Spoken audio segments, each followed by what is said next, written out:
At her core, she is rapacious, and she definitely suffers from wanting it all. And in moments, not even knowing why she wants it all, she just wants it all. And that says a lot about a character. Um, I do, I do think that there's something about her that we haven't quite fully delved into in this film, which lends itself to great possibilities later. But just off the bat, there's something great about witnessing a character just really coming in and taking what she wants and doing it in a way that's not something in a way that we've seen before. And that's also the challenge, you know. I remember saying to Chris, nothing she ever decides to do or actually gets away with doing can be of easy choice. And that makes for challenging writing and challenging in, you know, playing it. But I think we came up with something that feels organic and also feels unusual in its in how it's kind of laid out, and also, you know, in the cause and effect of it. As much as we worked on the character and the development of wanting to create somebody that was unusual, we had to come up with a look that could celebrate that and kind of fit that person.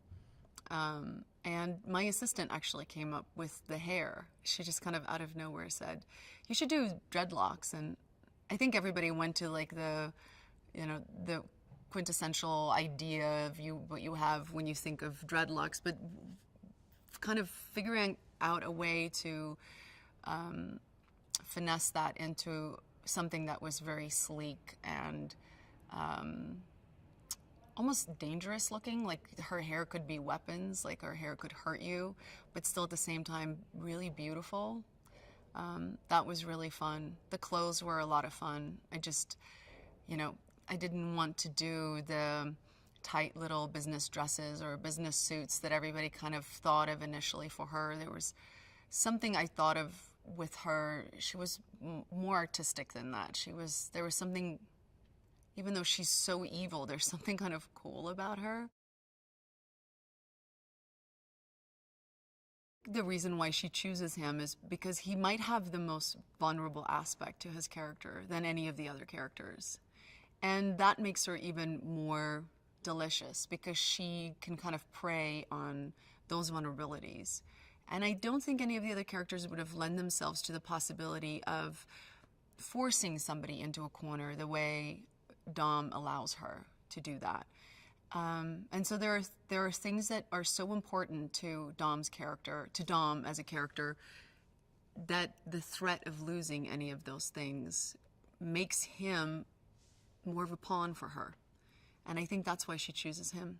And I think she also likes the challenge of knowing that he is somebody who swore his entire life that he would never break his code. And I think she loves the challenge of taking on somebody like that and actually getting them to break their code. That was so historical. It was very fast and furious, the whole experience of being there and shooting. But I just kept telling myself, I kept thinking, gosh, you know, this is something in years to come that is going to be so cool that we were one of the first crews to do that, or the first crew to do that. That's so amazing to be part of that. I think we were both excited about, you know, the prospect of doing something that would be surprising. And I think the concept was surprising on its own. Just the details of that surprise within every scene and every moment with each other, I think we both kind of relished in that.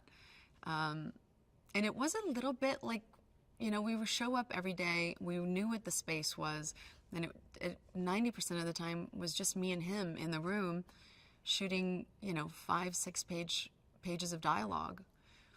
And you can have a lot of fun with another actor when you get to do interesting things like that and get to, you know, really have play on words and meaning, and when you're allowed to kind of push everything outside of its comfort zone. And I think we both had a lot of fun in that.